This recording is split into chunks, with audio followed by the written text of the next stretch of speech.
Welcome everyone to a special webinar by Natural Gas World on the ongoing energy crisis in Europe and the outlook for Russian gas. My name is Joseph Murphy, and today I will be moderating a discussion between Thierry Bros, a professor at Sciences Po Paris and a contributor to NGW, and Anne-Sophie Corbeau, a global research scholar at the Center on Global Energy Policy at Columbia University's School of International and Public Affairs. Welcome both of you. How are you doing? Very well, thank you. So to start off with, I've discussed this subject with both of you on several occasions and with a lot of other people. But for the benefit of our listeners, could we maybe summarize briefly, if you can, what has led to the current energy crisis in Europe? And perhaps we can narrow it down to the factors that have exacerbated it over the past year, barring Russian actions, which are somewhat obvious. Yes, maybe I can start. So sure, I think, it was a mixture of demand side factor and supply side factor. So on the demand side, we had a very strong recovery as soon as 2021. We had exceptional weather events, like very cold weather at the beginning of 21, also very hot summers. We had also lower wind availability, for example, in mid-2021. We had also lower hydro availability, and we can see that this year again in Europe. And we had also the fact that pretty much all the commodities saw their prices increasing. And on the supply side for natural gas, in particular after years of limited investments in upstream, we had also a lot of issues on the LNG side. And then came Russia. Thierry? Yes, perhaps I can add. I think, as Anne-Sophie stated rightly, I mean, it's energy crisis. I mean, we started with oil, gas, and electricity. We started with oil just post-COVID recovery. And on the gas side, I mean, this has been exacerbated since 2021 because remember, there have been weaponization of gas early 2021 when Russia started to stop selling spot volumes, and then mid 2021 when Russia didn't refill their European gas storage. So this is what we have on the gas. And on the electricity, because we are in Europe, we also have the nuclear issue in France, which means that we are facing a crisis of all fuels because there is, as Anne-Sophie mentioned it, at the end of the day, there is no spare capacity anywhere, not in oil because OPEC doesn't want to release it, not in gas because it was in the hands of Gazprom, and not in electricity because it was in the hands of EDF. Mm-hmm. And I suppose on the nuclear side, another factor was the German closure of nuclear plants at the start of the year. Yes, but I mean, I wouldn't mention Germany because then you will have to mention Germany at each and single step of this energy crisis. I mean, it has been engineered by Germany in a big way. So, I mean, Germany is completely illiterate in energy policy. So I think we have to really make it without Germany.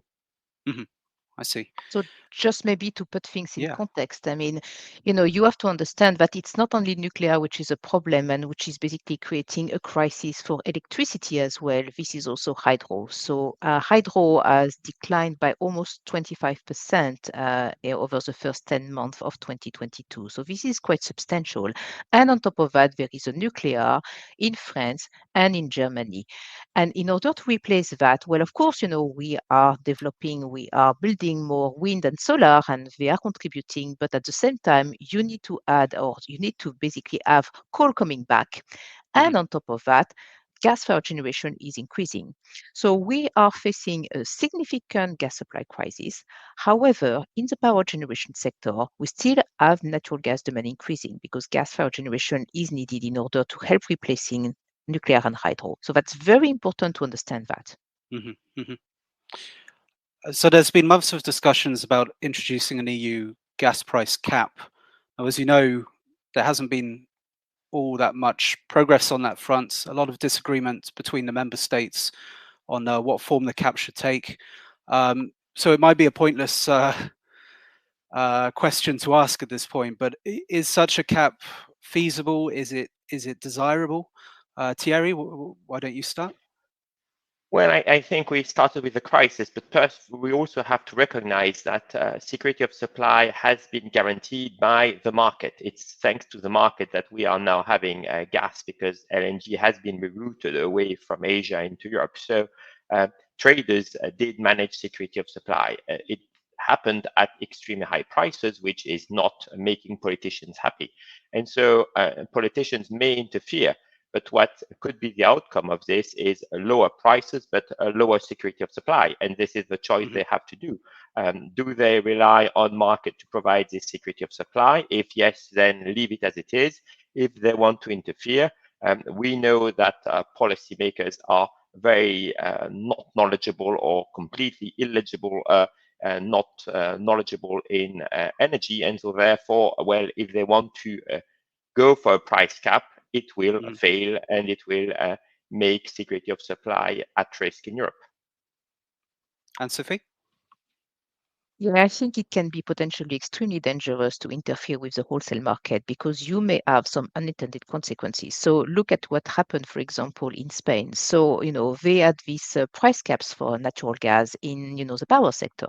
And indeed, they managed to reduce the electricity prices. However, it has also triggered a very substantial increase in gas-fired generation there, which has also been exacerbated by the fact that they have low hydro. But, you can have unintended consequences, and I would be very careful about, the interference in the wholesale market. What I think could maybe done is to try to cap the volatility in the daily changes on the on the wholesale market, because indeed it has been quite exceptional. We have seen gas prices during days increasing by, the equivalent of $100 per barrel. So when you think of that, in energy terms, this is like, how do we have a daily increase of that magnitude? So I think there might be things that we can do here. But what politicians are also unhappy about is the disconnect between TTF and what is representing the Northwestern European LNG price or marker. And this is also reflecting the fact that we don't have enough LNG import capacity in Northwestern Europe. So this is an infrastructure problem. But perhaps I would add to this that there is this cap that I think both of us agree it's going to fail, but there is something on the table of the European Commission that could be very interesting and could help the Europeans at the end of the day. It is to rethink the pricing of the electricity market. I mean, the pricing of the electricity market was done it was a no-brainer. We did it exactly the same as we did for the oil and gas, i.e. the marginal electron sets the price of all electrons. And if you do this, at the end of the day, it is the electron that is produced with a coal-fired power plant or a gas-fired power plant and pays for the CO2 price that makes the price of all electrons, which means that we were going to face green inflation anyway because of higher CO2 prices anyway. The European Commission could rethink the electricity pricing, because if they were to do this in a successful way, then we could have lower electricity prices one way or another. I mean, not for the gas-fired power plant or not for the coal-fired power plant, but for the average. And this could benefit all Europeans at the end of the day. And this is going to happen perhaps in Q1 2023, and hopefully it will be successful. So sticking with subject of criticism of policy, can we talk about some mistakes that you feel policymakers have made this year that may have exacerbated the crisis, may have not been effective solutions to the crisis? Anne-Sophie? Well, I think, you would also have to basically go back in history. I mean, if you're looking at the numbers, we started to become even more dependent on Russian pipeline gas just after the invasion of Crimea. So, it's a little bit ironic that, we have come to this situation and everybody found that normal. Also, the expansion of Nord Stream 2, when you are looking at the numbers, Germany is a 90 BCM market. We were looking at having 110 billion cubic meters of Russian pipeline gas coming directly to Germany. It sounds completely crazy that we went there. And also basically, I mean, Germany went too far and too fast with, the nuclear decommissioning, which is also creating problems. And I could say, I mean, France also was engaged on that road of decommissioning, but it was not going very fast. So fortunately, we have not decommissioned too many nuclear power plants. But earlier this year, I think, basically the problem that I saw was, I mean, there is a big misunderstanding about how Putin could react. And you put sanctions on coal, you put sanctions on oil, and you still expect natural gas to continue to flow. I mean, psychology 101, how exactly were we expecting Putin to continue to behave as normal? And then suddenly they realize, oh, Nord Stream 1, the flows are starting to be reduced. Hey, I mean, this is, normal geopolitical games. I mean, we are hitting him, he's hitting us back, and he's hitting us back exactly where it's very painful. So I think, for me, I mean, there is a total lack of understanding of how Mr. Putin works. And this is really bad because, policy makers, should understand that at least. I mean, they should have a good experience of Mr. Putin's behavior by now. So you didn't buy into the turbine argument for why Nord Stream 1's flow was reduced? Of course not. Of course not. But, I mean, I have met a few European Commission's officials and they said, oh, we have managed to reduce pipeline imports of Russian gas. And I'm like, no, you have not. Putin has reduced exports to Europe. By the way, LNG is still flowing. Russian LNG is still flowing, which I think is good for everybody. But it's Mr. Putin who is driving the show. It's not the European Commission. Thierry, something to add? Yeah, full support of when Anne-Sophie stated. I would add that European policymakers have zero knowledge in energy. And so therefore, I mean, go back to what happened when Russia didn't refill their storage in the European Union back in Q3 2021. I mean, Vladimir Putin stated, oh, I'm going to do it soon, and then nothing happened, and nobody at the European Commission called on this and stated, well, there is a problem here. And I think weaponization of gas was already there at this time. So that's the first element that I'll add to Anne-Sophie. The other thing, I think, not only do they have zero knowledge, but they are very dogmatic. And I think this is the main problem here. Remember, this commission started thinking that where the energy union that Commission Juncker had just implemented is not green enough, so we will go for the Green Deal. And then we went from Repower EU. So every single quarter, we are getting greener in what's going to happen in 2030 or 2050. But at the end of the day, we are burning more coal and we are emitting more CO2. And I think that's really the problem of knowledge. I mean, when I hear a policymaker in Brussels talking about hydrogen to solve this crisis, I know not only they have not the knowledge, but I'm not even sure they want to solve the crisis. I mean, hydrogen isn't going to solve and to make us energy efficient and energy abundant, energy cheap in the coming years or even decades. Also, maybe if I can add one point, on demand, I think maybe policymakers reacted very slowly to be, very frank in front of all the citizens to say it's going to be really tough. We should start reducing our demand now. It was written down, but, I mean, who has basically looked at the European Commission, play your part, etc. I mean, how was it widely distributed to everybody in Europe? We should have started really talking seriously about, our demand, not only natural gas, but also electricity demand as soon as March. And this is also looking back at, what has been done or not done on energy efficiency. I think, energy efficiency has always been, the poor sibling of the whole family. There was never any agreement to do enough on that. And suddenly people realize, oh, actually, we need to do something on demand and on supply. And the demand side has never been done enough. And now what do we see? Well, the industrial sector is the adjustment variable. And this is dramatic. This is an absolute disaster. When I see, officials from government saying, oh, it's great, we have minus 30% of gas demand during the month.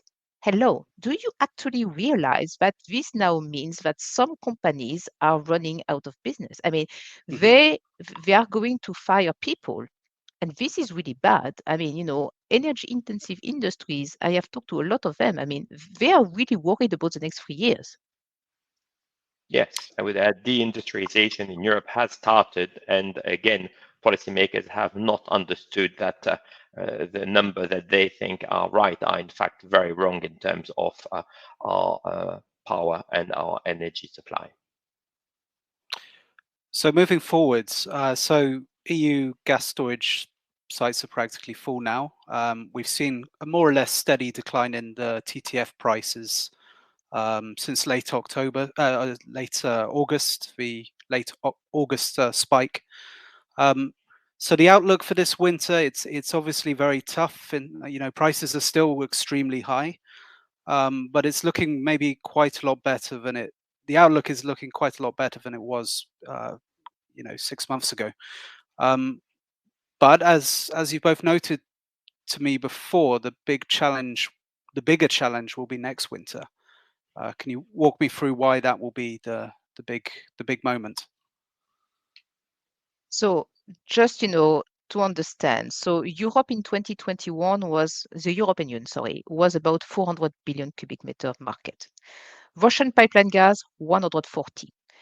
This year, I think we are going to be down to 60 BCM of Russian pipeline gas. So we have lost 80 BCM. Mm-hmm. We are going to replace that. I think, again, I'm estimating because, the year is not over, but by about 50 billion cubic meters of all alternative supplies, including LNG, Norwegian gas, etc., some of which have actually declined, North African gas and domestic production. Then we needed to increase the gas into storage. So again, this is a deficit. So in order to do that, well, gas demand had to decline by 40 BCM, which is basically our 10% of gas demand. Mm-hmm. Now, when you are looking at where we are in terms of Russian pipeline gas right now, we are roughly at 25 BCM. There is still gas going through Ukraine. I don't know how this is still possible, given all the missiles and the rockets which are flying there and going through Turkey. So 25 BCM maybe next year. So we are moving from 60 to 25. So we are going to miss another 35 billion cubic meters. Well, I don't know where this is going to come from. I mean, LNG supply is going to increase at a very moderate pace over the next few years. Especially, we have big uncertainty about the only big project over the next few years, which is Russia Arctic LNG 2. Mm-hmm. So there might be some further demand adjustments to be done. Mm-hmm. And yeah, the outlook for Arctic LNG 2 is obviously quite uncertain, considering the suppliers, the contractors pulling out. Total Energies freezing its investments and sanctions and everything else. Thierry? I fully agree. I mean, I have nothing to add to Anne-Sophie numbers. I mean, and as Anne-Sophie stated, I will rephrase it perhaps in a more brutal way. It's going to be further demand destruction. And I mean, we have some policymakers in France or in Germany or in Brussels talking about industrialization of Europe. I mean, what we are going to see under our own eyes is a massive deindustrialization. And please keep in mind, when those plants are closing down, some will never reopen because some will look at the gas price, the electricity price, and will think, well, there is no way we can operate a business in Europe because gas prices will be forever higher than in the Middle East, than in the US. And so therefore, they will move. And I think, again, going back to people talking about green steel are misleading the public. I mean, there won't be any green steel in Europe. There won't be any steel produced in Europe, full stop. This is a little bit ironic because, it's coming at a time when following COVID, we said, okay, I mean, we need to basically reshore some industry. So, for example, we found out that in terms of pharmaceutical products, we were so dependent on China that it was a big problem during COVID. Mm-hmm. We also realized that, we need also to be more independent in terms of batteries, in terms of the electrolyzer. So how exactly are we going to build all these factories which are absolutely necessary necessary in order to ensure our green future if there is no energy or not enough energy during the next 3 years? And I'm looking for a policymaker or politician who can actually answer that question. Because it's all very good to say, yeah, we are going to build all these electrolyzers, etc. How? Yes. Answer without using what I call magic math, Anne-Sophie. Yeah, I've heard that phrase from you quite a few times. So let's look more to Russia's position. So recently, we've been hearing from Putin about this idea of creating a gas hub for European supplies in Turkey. Now, given the steep decline in Russian supplies to Europe, what is really the thinking here? Thierry? Political statement? Yes, I was going to say, I mean, we have to get used to, well, as Anne-Sophie was stating, to the uncertainty principle that Vladimir Putin is throwing on us. So he's throwing sentences, he's throwing diktat, he's throwing ukas, and we have to understand if this is real or not. I mean, he cuts gas, so that's real, and then he throws a few sentences. And so I don't think it matters. But I think we have to understand that I believe that today Gazprom is the head of Gazprom is not in the company; it's at the Kremlin level. And I believe that if you think about the way Vladimir Putin could interact in this energy war, because he's having an energy war, or even two energy wars, one in Ukraine, as Anne-Sophie was saying, with missile flying all over the place, and one in Europe with weaponization of gas. He can perhaps reduce further supply. I don't think it will go to zero, but it can reduce further supply. I think there will be still gas going through Turk Stream. I mean, Ukraine is a big uncertainty, but he can also increase a gas supply via Ukraine. I mean, he has a contract there, so he can do this. So we have to get used to the fact that we don't know what the future is going to be, and we have to act accordingly and to be in a position to be more resilient and to be less dependent on Russia. I mean, it's obviously very difficult to predict what will happen in Ukraine, and it's hard to predict how much Russian gas will be relying on in say 10 years. But I mean, it's fair to say that it's very likely to be substantially less than it has been in previous years. So Moscow's response is to kind of accelerate its Asian pivot, primarily via pipeline, building a new pipeline to China through Mongolia, and potentially another one through the Far East, and also in LNG form to other Asian markets. How formidable a challenge do you think sanctions and Russia's broader economic isolation pose to these efforts? And over what time frame could Russia realistically expand its business in Asia? So I think, first of all, Russia is already increasing its pipeline exports to China because there is a Power of Siberia 1 pipeline, which is currently ramping up. The second pipeline that you are talking about, which would be about 50 billion cubic meters, has not been sanctioned yet. And there is a fundamental question on whether China wants to be more dependent on Russia because they already have this 38 BCM pipeline. Then there is another pipeline which was agreed upon at the Olympic Winter Games. So that will make it almost 50 billion cubic meters. Then there is all the LNG that China has contracted from the different places, in particular Yamal LNG and Arctic LNG 2 in Russia. And we are seeing also at the same time that China is looking at diversifying its LNG supplies. Sinopec just signed the largest deal ever in terms of length and in terms of volumes, 4 million tons per annum over 27 years. This is huge. And this is with Qatar. So, they are very clever. They don't want to put all their eggs in the same basket. So if I were Mr. Putin, I would be also a little bit worried about being too dependent on China.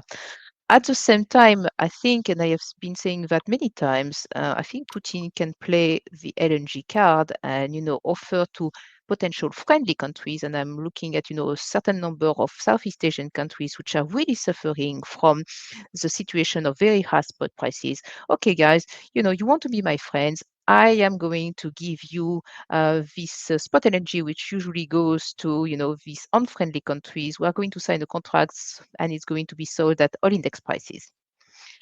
Given the situation now, you could really wonder what would happen. I mean, maybe some countries will say, okay, I'm signing the deal. I mean, I need energy. Thierry? On China and Russia, I would add to what Anne-Sophie stated that China has a very unique and very good diversification of supply strategy. It lacks storage, so you have to understand that China has to dimension its gas import for a plain winter, which is not exactly the way we do in Europe or in other places. Mm-hmm. And after the massive deal with Qatar, I think China may sign a little bit more with Russia. But again, it will be additional volumes. It's not going to be a massive amount, and it's going to be at China's price level. So I think I'm not sure that Vladimir Putin will make a lot of money here, but that's the only route he has.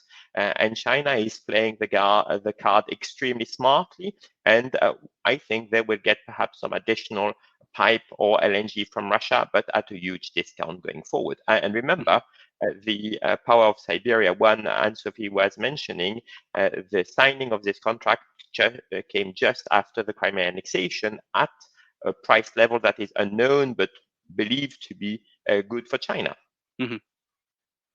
Yeah, and another thing to note is how long that contract took to negotiate. I mean, it was a decade. It was 15 years. I mean, it maybe 2 decades from its original conception. And it was signed just after the Crimea annexation, which I think then can give you another idea of the power the Chinese had when they signed it. Mm-hmm. So you both talked about supply diversification in China. So in my mind, that was a key reason why China did not go ahead with plans to import a lot more Turkmen gas, because there was a lot of there's a lot of potential there, and there was meant to be the construction of a fourth line from Turkmenistan to China, and I got the feeling that that was mainly put off because of concerns about supply diversification. Yes, but at the same time, I think, this project to have a fourth line with Turkmenistan and the other countries is still alive. So, I would not be surprised to see some moves in that direction. Again, I mean, China is a huge market, and you have so many variables that you have to understand in order to get the LNG equation or the supply equation right. I mean, you need to look at demand, which depends on so many things from, the nuclear, the wind, the solar energy buildup, the whole of coal, I mean, coal equals security of supply in the mindset of Chinese policymakers. And then we have domestic production, which is very significant. I mean, people do not realize that China is one of the largest gas producers in the world. And then you have the pipeline gas coming from different places, in particular Central Asia and Russia. Myanmar plays a very small role. And then you have all this LNG and the rapid buildup of LNG terminals and a significant also diversification in terms of players. It's no longer the big freeze. It's a big freeze plus a lot of second-tier players, which is very, very interesting. To the extent that I don't know whether we can talk about, China LNG, because it's China LNG, but with a lot of different players, with different strategies. Mm-hmm. Yeah, no, I think perhaps to add to what Anne-Sophie stated, I mean, the crisis today is for me proof by absurd that gas and nuclear are needed for energy transition. Anne-Sophie mentioned coal, and China will need to move away from coal. That's even the Chinese strategy. So if you think this means that China gas demand is going to continue to grow massively in the coming years. And in front of this, the Chinese officials have understood that they need more gas from more countries. And so therefore diversification of supply will be the key element in the strategy. But if your demand is growing, having more gas coming from Turkmen is also acceptable, I would believe. And final element, I think that China may be thinking of a next trick to play. I mean, if Europe doesn't understand that gas and renewable are needed for the energy transition and think about the mistakes the European leaders made. I mean, we've talked for hours, weeks, months in Brussels about the taxonomy. If the nuclear and gas are needed for this energy transition, and we are not in position to have those because we haven't signed contracts, and as Anne-Sophie stated, I mean, I'm not so sure there are some LNG contracts available now. Then we will need to reroute this gas from China when China wants it at China's prices. And this will be in summer when China wants it, not in winter, because in winter, the Chinese Communist Bureau stated very clearly that LNG must go to China. That is, contracted LNG needs to go to China if it's contracted for China. So classing nuclear and gas in the taxonomy as green, let's say, do you think that is mostly a symbolic victory, considering the stringent conditions that investments must qualify for?